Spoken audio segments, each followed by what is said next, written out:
Geography teacher, I think it speaks for itself. I'm a teacher at the middle school, so I teach children from the age of 11 till 17 about social geography, so really the stuff you learn during MTO, and also the physical geography, so that's more about earthquakes, volcanoes, etc.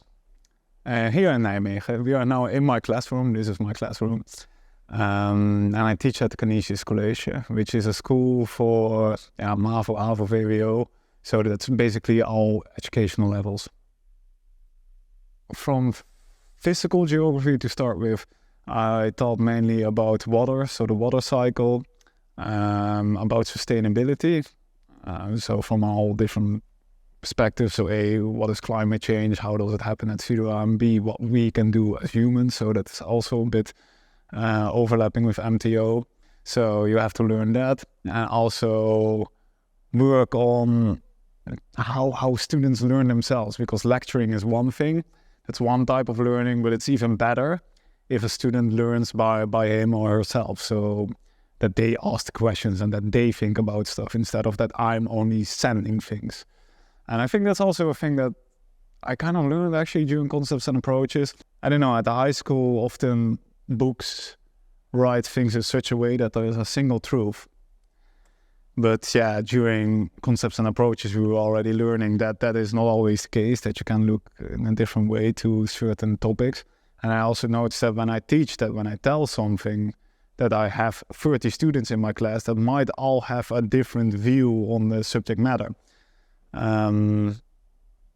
So I also take that into account, what I say, that might land differently. And quite often I ask even around, like, okay, so what is your view on it? And you frequently see it differs. I was teaching about poverty, and so poor countries and rich countries, which is a very stark, strong contrast, but the book describes it that way. So also my lecture slides, which I take from the book, like it's literally, I have to use it as a teacher, but then I delete a lot of stuff and change it a little bit. But in that class, there was a kid from Tanzania. He's only living in the Netherlands for, I think, 2 years or something, and he was quite in shock.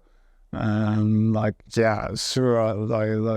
in Tanzania for so long, and I never see these things that I read in the book and that are on your lecture slides. Is it even correct what you say?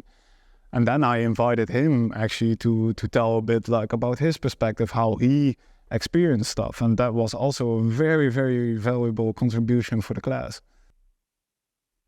Well, with Concepts and Approaches, don't immediately be overwhelmed, or maybe be overwhelmed. It's okay to be overwhelmed, but don't think like it's the end of the world or whatever. At a certain point, things will start to make sense. That will be my first tip.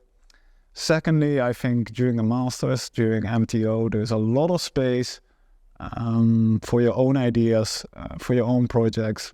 So make stuff your own. Try to create your own path and follow your own interests within the assignments that you get. Then you're going to have 2 very great years, I think, or 3 if you take longer.